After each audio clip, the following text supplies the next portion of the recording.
Така, на тази Honda Accord не работи десния прозорец. Реално, двете копчета нищо не правят. Това и шофьорското няма никаква реакция, освен че чуваме нещо вътре, че така, когато се бутне бутона. Има много големи съмнения, че е изгорял мотора, но ще видим сега. Значи, първо махаме тази пластмаса от дръжката, полека с една малка отверка, щипки изцяло. След това махаме ето това капаче тук.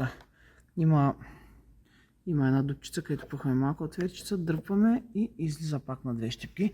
Развиваме два болта на дръжката и гледаме, че тук има две кръстати.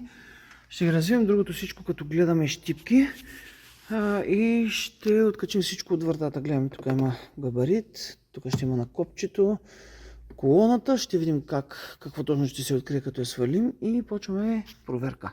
Откачихме щипки едно друго тук по перифериите, поддръпнахме малко, видяхме, че не се отваря и видяхме, че тук едно пътче имаше. Има още един болт, който трябва да развием и вече кората мърда идеално. Така, свалихме, когато откачем всички щипки, дигаме нагоре, освобождава тук от ръба. Трябва да махнем живото, което е бронята се хваща на ето този канал, просто дръпваме навън. Тук откопчаваме тази щипка, която хваща тялото и вдигаме нагоре. Така, това е лесно. Махнахме тази кружка, тук някой си е слагал някакви работи, за сега така ще снимем. Това, което виждаме е следното. Тази платка, според мен, трябва да седи на копчето. Просто като дръпнах кората, това не беше вързано. Сега ще сваля копчето, ще сваля платката и ще видя реално кой къде трябва да седи. Така, тази конзолка реално е на ето тези две бели щипки плюс тези зъбчета. Тези зъбчета успяхме ето тук отдолу да ги бутнем, за да може да излезе по-лесно.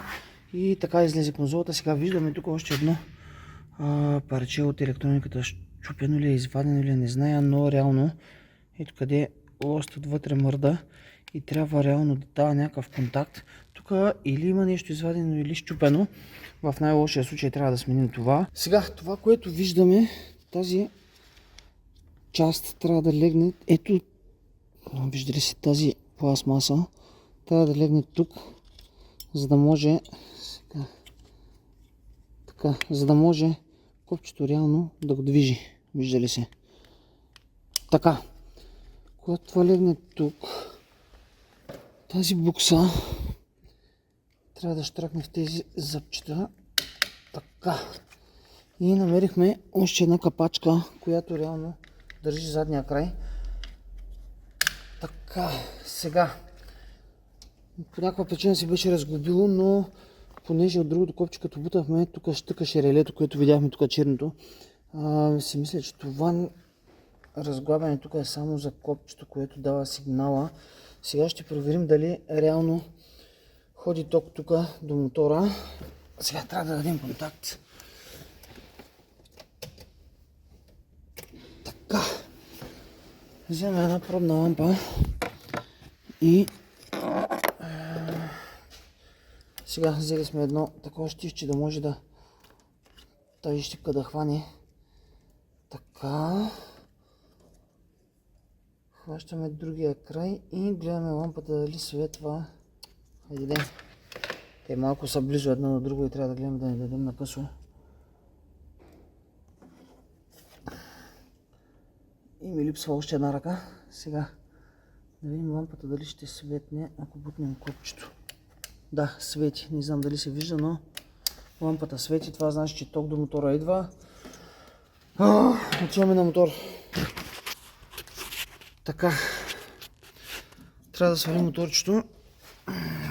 Сега, той е хванато с 3 болта тук. Има две жила, които ходят за една стойка, която върви от тези два болта до тези два.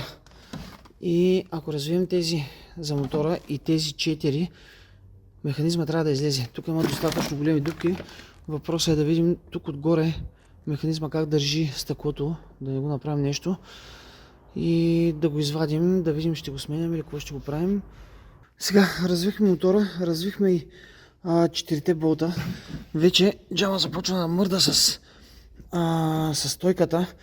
Сега, по принцип, за да се свали, трябва да се пусне механизма надолу и ето тук има, вижда се отвътре, има един болт, който държи прозореца за механизма.